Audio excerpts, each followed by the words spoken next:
अब ये peak time आ गया, ये बिल्कुल गोल्डन चांस है आपका, एक स्वर्ण युग है भक्ति का।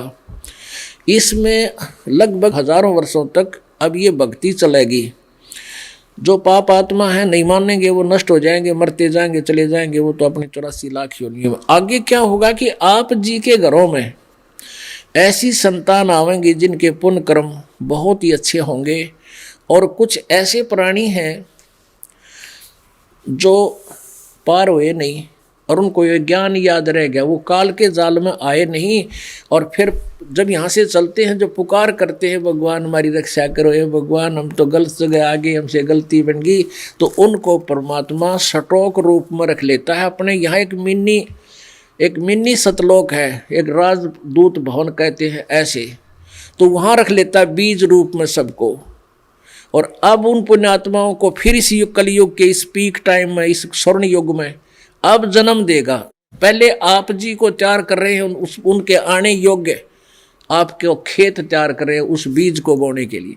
तो वो जो आएंगी वहाँ से सटोक जो परमात्मा का पहले का या कुछ यहाँ पर आए हुए हैं, जन्म लिए हुए हैं, तो ये सभी फिर आगे फैलेंगे पृथ्वी पर, और पूरी पृथ्वी पर एक सतयुग जैसा फिर पुनः माहौल होगा। आग लग रही है आजकल, माया माया, सारे दिन देख ले, किसी ने किसी ऑफिस में जाकर देख ले, किसी दुकान पर देख ले, किसी कोर्ट कचहरी में देख ले, बस सारा दिन माया की दौड़ लग रही है।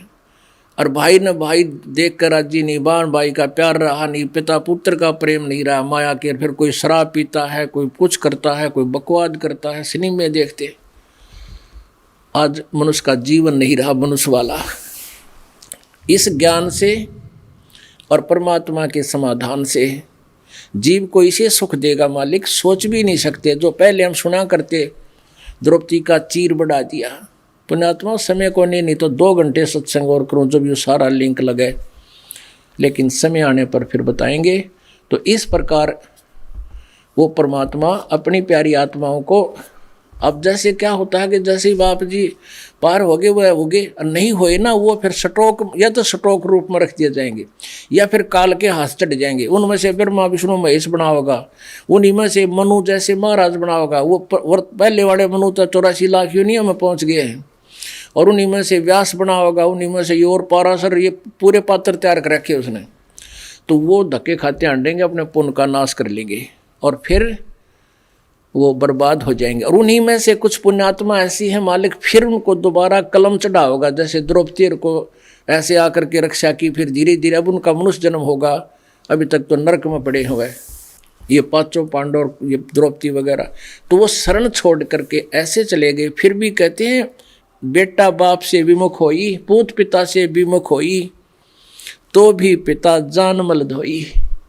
अगर पुत्र पिता से विमुख हो जाता है, यानी पहले विशेषकर पुत्र ही जो है बकवाद करा करते, बेटियां नहीं, ऐसा जैसे आजकल हो जाता गड़बड़ी, तो पुत्र ही पिता से विमुख हो जाता, दारू घुट्टी पीने लग जाता, बदमाशा दौरा बैठने लग जाता, तो पिताजी फिर भी वो कभी भी आकर के माँ पिता के शरण में गिर जाता है, जो गलतियां कर रहा होता है, तो पिताजी उसके सारे दोष माफ कर देता है। तो ऐसे ये परमात्मा इतना कुछ गलती किए हुए हमको फिर भी आकर के संभाल लेता है, कलम चढ़ाता है।